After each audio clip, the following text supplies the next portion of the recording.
కుల సంకేతపాలిన్యై నమః. మనకి అరణ్యాలలో ద్వాదశారణ్యాలలో నైమిషారణ్యం చాలా ఉత్తమమైన అరణ్యం. ఈ నైమిషారణ్యంలో బ్రహ్మదేవుడి కమండలం నుంచి ఆవిర్భవించిన ఒక గొప్ప నది ప్రవహిస్తోంది. ఆ నది పేరు గోమతి. పూర్వం ఋషులు అక్కడ తపస్సు చేసుకోవడానికి వచ్చి ఇక్కడ నది కూడా కావాలని కోరితే బ్రహ్మ తన కమండల జలాన్ని భూమి మీదకి పంపాడు. ఆ పంపగా వచ్చిన జలమే ప్రవాహంగా నదీ రూపంలో వెడుతోంది. నిజానికి నది అంటాం కానీ గోమతిని నది అనకూడదు, నదము అనాలి. తూర్పున పుట్టి పడమరకి ప్రవహించే వాటన్నిటినీ కూడా నదములు అంటారు. పడమర పుట్టి తూర్పుకి ప్రవహించే వాటిని నదులు అంటారు. అంచేత గోమతి, నర్మదా ఇవి నదాలు. ఈ గోమతి నదీ తీరంలో అమ్మవారు తరచుగా రాత్రిపూట ఒక దివ్య రూపంతో తిరుగుతుంది. ఆ రూపానికి కుల సంకేతపాలిని అని పేరు. కుల సంకేతపాలిని అంటే తన వర్ణాన్ని, తన వంశాన్ని రహస్యంగా పరిపాలించేటటువంటిది.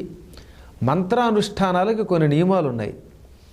వాటిని ఆ మంత్రానుష్ఠానాలు బయట పెట్టకూడదు. ఇచ్చిన గురువుకు తెలియాలి, శిష్యులకి తెలియాలి. ఆ పరంపరలో వాళ్ళంతా తెలిస్తే వాళ్ళలో వాళ్ళకి తెలియాలి తప్ప బయట వాళ్ళకి చెప్పకూడదు. కుల సంకేతము అంటే కుండలిని శక్తిని ప్రచోదనం చేసే ఒక అద్భుతమైన యోగశక్తి. ఈ యోగశక్తి కూడా గురువుల ద్వారా తెలుసుకోవలసిందే.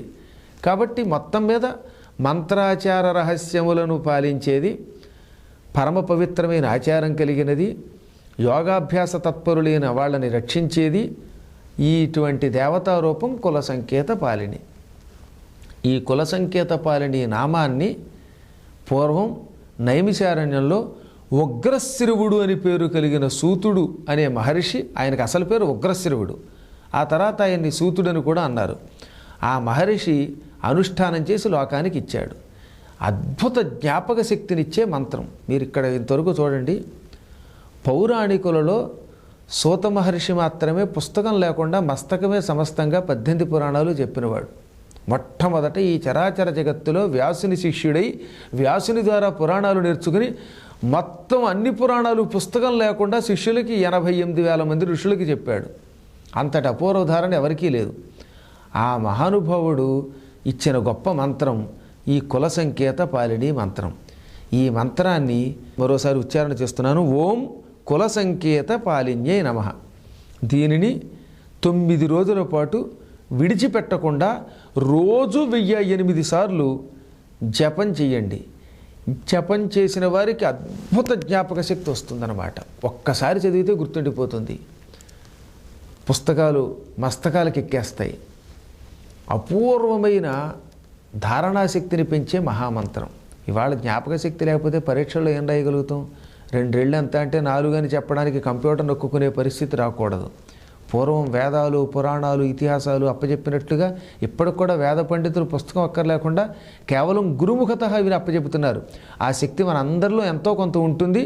దానిని కొందరు అభివృద్ధి చేసుకోగలుగుతారు, కొందరు అభివృద్ధి చేయరు. ఆ అభివృద్ధి అవ్వడానికి ఈ మంత్రం చాలా తోడ్పడుతుంది. చాలామంది మన ప్రయత్నం చేస్తే చాలు మంత్రం అక్కర్లేదంటారు, కానీ అది ఒట్టి భ్రమ. అన్నీ ఉండాలి. మన శరీరం ఎంత ఆరోగ్యంగా ఉన్నా సరైన ఆహారం తీసుకుంటే ఆరోగ్యం బాగా ఉంటుంది. సరైన తిండి లేకపోతే అనారోగ్యం పాలైపోతాం. అలాగే సరైన మంత్రానుష్ఠానం లేకపోతే అపార ధారణాశక్తి కూడా కొంతకాలానికి నశిస్తుంది. కాబట్టి జ్ఞాపక శక్తి పెంపొందించుకోవడానికి ప్రతి స్త్రీ పురుషుడనే తేడా లేకుండా బాలురు వృద్ధులు అందరూ కూడా నిరంతరం చెయ్యదగిన మహాపవిత్ర మంత్రం. శీఘ్రంగా ఫలప్రాప్తి పొందడం కోసం మాత్రం నియమం ఏమిటంటే 9 రోజుల పాటు రోజు 1008 సార్లు చొప్పున ఎక్కడైనా ఒక ప్రదేశంలో కూర్చుని ఈ మంత్రాన్ని అనుష్ఠానం చెయ్యండి. ఈ మంత్రమే నైమిషారణ్యంలో చేశారంటే మాత్రం ఇక మీకు తిరుగులేనటువంటి ధారణాశక్తి వస్తుంది.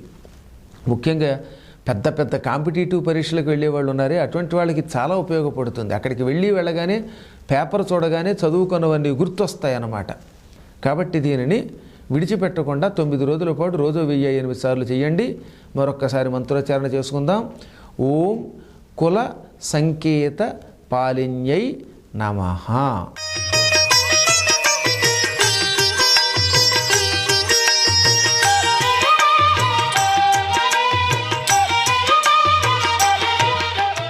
వందే గురుపదద్వంద్వమవాంగ్మానసగోచరం రక్తశుక్లప్రభామిశ్రమతర్క్యం త్రైపురం మహా.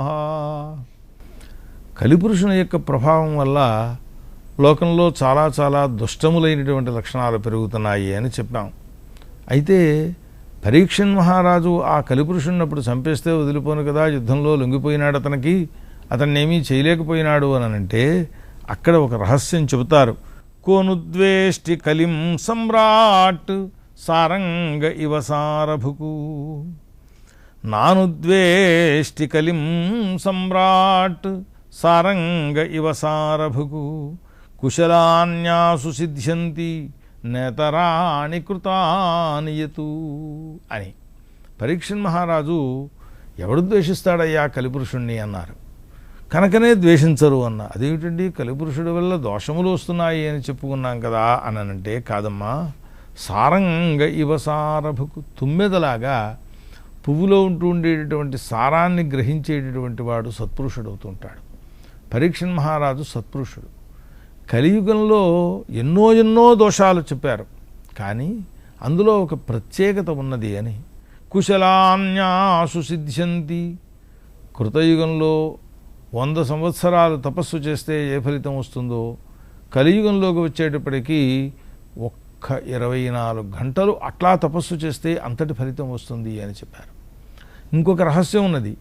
కలియుగంలో మనసా పుణ్యములు చేస్తే ఆ పుణ్యాలకు కూడా ఫలితం వస్తుందట.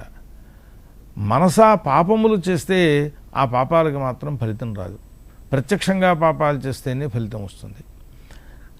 అదే కృతాది యుగములలో అయితే ప్రత్యక్షంగా పుణ్యములను ఆచరిస్తే పుణ్యం వస్తుంది, మనసా పాపం చేసినా పాపం వస్తుంది. మనస్సుతో కూడా పాపము చెయ్యకుండా ఉండగలిగినటువంటి వారు ఎవరైనా ఉన్నారా అనంటే అది కొంచెం కష్టం. కలియుగంలో మనస్సుతో చేసినప్పటికీ కూడా మళ్ళీ మనస్సును నిగ్రహించుకున్నట్లయితే, అంటే మనస్సులో సంకల్పించిన పాపకృత్యాన్ని ప్రత్యక్షంగా చెయ్యకుండా ఉన్నట్లయితే వాడికి పాపం రాదు. కానీ మంచి పనులు, పరమేశ్వరుణ్ణి ఆరాధన చెయ్యాలి అని కళ్ళు మూసుకుని కూర్చుని 1 లక్షపత్రులు ఆ పరమేశ్వరుడి మీద ఆరాధన చేసి పూజ చేసినట్టుగా కనుక ధ్యానం చేస్తే దానివల్ల కూడా ఫలితం వస్తుంది. ఇంత గొప్పదయ్యా కలియుగం అని చెప్పి కలియుగం యొక్క గొప్పతనాన్ని గ్రహించి ఆ కలిపురుషుణ్ణి పరీక్షన్ మహారాజు శిక్షించలేదు. ఆ శిక్షించనప్పుడు అతడికి ఒక చిన్న ఉదాహరణ చెప్పారు. సారంగ ఇవ సారభుకు అని. తుమ్మెద ఎట్లా అయితే మకరందమును స్వీకరించి తేనెగా తయారు చేస్తుంది, పువ్వంతా మామూలుగా వాడిపోయేటటువంటిదే, కానీ ఆ మధువు తీసినట్లయితే అది చాలా ఉపయోగించేటటువంటిదిగా తయారవుతుంది. కనుక అటువంటి సారాన్ని కలియుగ పురుషుల్లో చూసినటువంటి వాడి కలిపురుషుణ్ణి ద్వేషించలేదయ్యా పరీక్షన్ మహారాజు అని చెప్పారు. కాబట్టి కలియుగంలో కూడా మనం పుణ్యకర్మలను ఆరాధన చేస్తే దానివల్ల విశేషమైనటువంటి ఫలితాలు కలిగింపచేసేటటువంటిది. పరమేశ్వరుని నామస్మరణం చేస్తే సమస్తమైన దోషాలు పోగొట్టగలిగిన శక్తి ఈ కలికాలమునకు ప్రత్యేకంగా ఉన్నది అని కలిపురుషుని యొక్క వైభవాన్ని కూడా, గొప్పతనాన్ని కూడా ఇందులో మనం గుర్తించవలసినటువంటి అవసరం ఉన్నది. స్వస్తి.